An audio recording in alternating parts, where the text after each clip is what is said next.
Para sa'yo, sino ba dapat ma-impeach? Si Bongbong Marcos, siya ang dapat ma-impeach, siya ang dapat mag-resign dahil wala naman siya nagagawa sa Pilipinas, kundi pag nanakaw.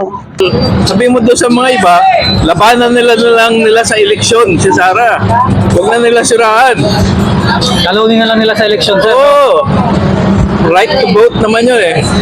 Gusto nila si Sara ibagsak, pero hindi mangyayari yan dahil maraming nagmamahal kay Sara Duterte. So yung sa impeachment pala, ano kung masabi sa impeachment kay VP Inday? Peke lahat yun. Paano mo i-impeach? Voted yun eh. Binoto ng mga tao yun. Ilang milyon na bumoto ron? 30 million ba? 32 million. 32 million. Tapos sisirain mo lahat ng mga tao na bumoto. Noong panahon ni Tatay Digong, si Lenny, pinag-i-impeach. Sabi niya, hindi. Binoto ng tao yan eh. Diba?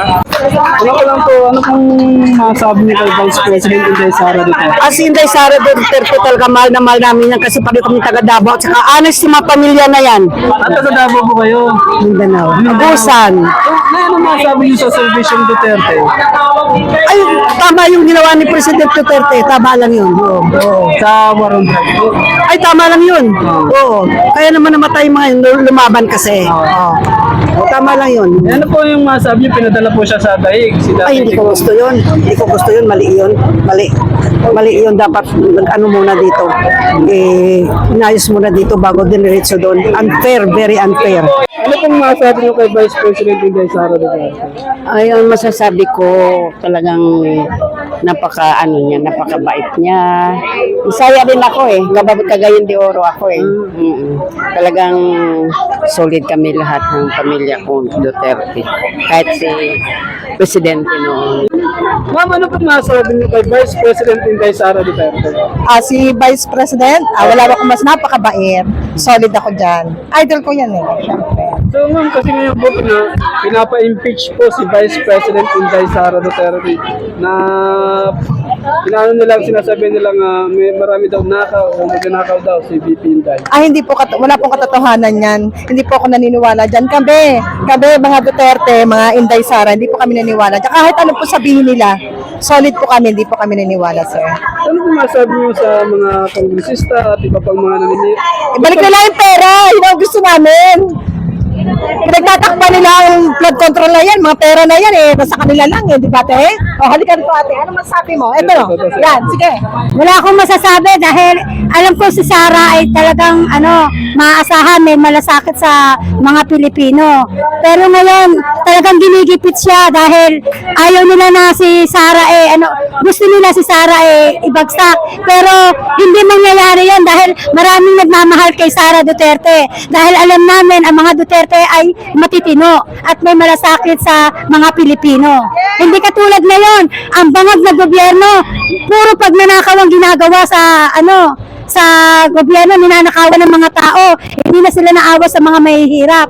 Talagang ginagawa nila ang lahat na sirain si Sara, pero hindi mangyayari yan dahil maraming nagmamahal kay Sara Duterte. Sara Duterte sa 2028 ang magiging presidente. Ma'am, ngayon po kasi pinapa-impeach si Vice President Inday Sara Duterte. Ano pong masabi niyo? Hindi mananaig yan. Hindi may impeach si Sara dahil si Sara ay mabuting tao. Hindi lang nila talagang sinisira lang nila si Sara. Dahil gusto nila talaga kasi kapag si Sara ay nanalo bilang presidente, lahat ng mga magnanakaw, lahat ng mga kurakot ay sa kulungan mapupunta. So yun po yung kinakatakot itong mga Iyan, takot sila na si Sara ang maging presidente dahil sila ay makukulong sila Kasi sa sobrang ginawa nila sa Pilipinas, sa pagnanakaw, mali-malitang pera, bilyon-bilyon ang nawala, samantalang si Sara, pina-impeach nila, 125 million ang inaano nila, sa pantalang milyon-milyon ang nawawala na ninakaw nila, hindi nila nakikita yon. Si Sara lang ang inaano nila. Pero hindi mananaig yan, hindi natutulog ang Diyos. Alam ng Diyos kung sino ang may malinis na puso. Ma'am, para sa'yo, sino ba dapat ma-impeach? Si Bongbong Marcos, siya ang dapat ma-impeach, siya ang dapat mag-resign dahil wala naman siya nagagawa sa Pilipinas, kundi pag nanakaw. Bahala ka, hindi katulad ngayon, hindi ka na safe.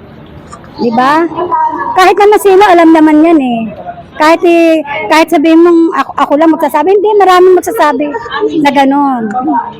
So, ma'am, bilang ano pong masasabi nyo, ano lang, mensahe nyo po kay Vice President Inday Sara Duterte. Ma'am Sara, magpakatatag ka, nandito lang kami. Maraming sumusuporta sa iyo, maraming nagmamahal sa iyo, kahit anong paninira ang gawin nila sa iyo ay hindi kami naniniwala dahil mas nakakarami ang nagmamahal sa iyo. Kaya suporta lang po kami sa iyo, magpakatatag pa ka po. Yun lang po. Kaya Sara Duterte ako eh. Yan ang pag-asa ng bayan. Yan, lahat yan, magnanakaw lahat ng iba dyan eh. Di ba? Lahat yan, may kaso lahat yan eh. Dito muna dito. Same team. Sara? Oo. It really ling. So, bakit may idea na ba po, bakit po si VP Inday Sara po? Eh, yun na lang ang pag-asa yun. Nakita mo naman yung tatay niya, di ba? Dapat ibalik yun. Kaya nga tinutumpa si Sara dahil sabi mo doon sa mga iba, labanan nila na lang nila sa eleksyon si Sara. Huwag na nila siraan. Talunin na lang nila sa election, sir. Oo. Right to vote naman yun eh. So, yung sa impeachment pala, ano pong masasabi sa impeachment kay VP Inday? Peke lahat yun. Paano mo i-impeach? Voted yun eh. Binoto ng mga tao yun. Ilang milyon na bumoto ron? 30 million ba? 32 million. 32 million. Tapos sisirain mo lahat ng mga tao na bumoto. Noong panahon ni Tatay Digong, si Lenny pinag-i-impeach. Sabi niya, hindi. Binoto ng tao yan eh. Diba? Pero ngayon si Bongbong sir, ano po yung...